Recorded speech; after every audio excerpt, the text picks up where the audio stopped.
各位梁廚美食嘅朋友，大家好，我係梁師傅。今日咧做一個甜甜酸酸嘅菜式俾大家。呢一個咧就係魷魚花。咁呢個咧係急凍買嘅，佢係俾人攞嚟做火鍋嘅。咁啊叫做火鍋用嘅魷魚花，咁啊已經即係熟咗噶啦。咁我就見幾得意喎，咁又唔使自己改花，又整好咗啦，咁方便大家啦，亦都。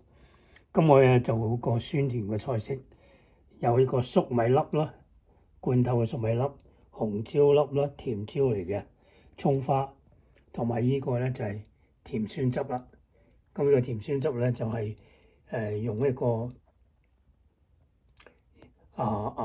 自己做嘅，有茄汁啦，糖啊、檸檬汁啊，同埋嗰個山楂煮成嘅汁嚟嘅。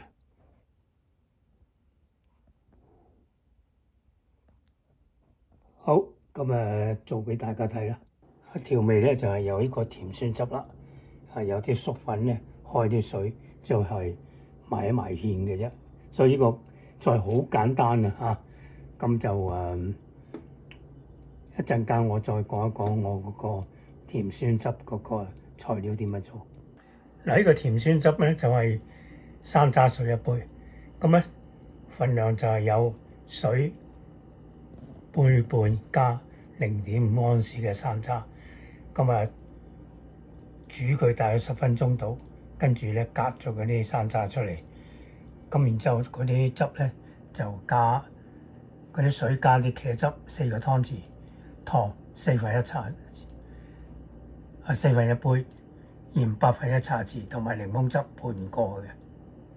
咁呢啲魷魚咧就出水佢，因為佢急凍啊嘛。咁我解咗凍，洗乾淨之後咧，輕輕出水。因為佢火鍋用，所以已經熟咗啦。咁咪淥一淥就好撈起佢咯。唔好煮咁耐又唔係韌㗎喎。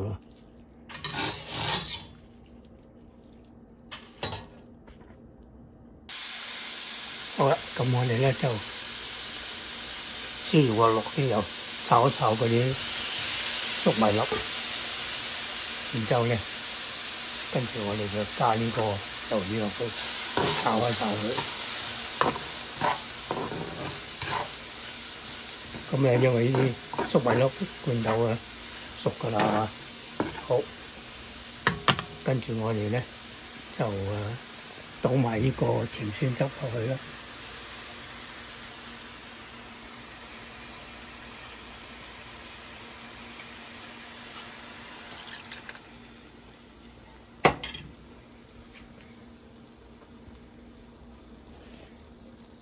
咁將佢煮滾佢。煮滾之後咧，再用粟滾水埋芡，咁就得㗎啦。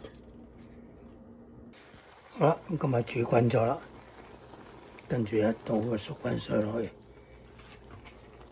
埋芡佢。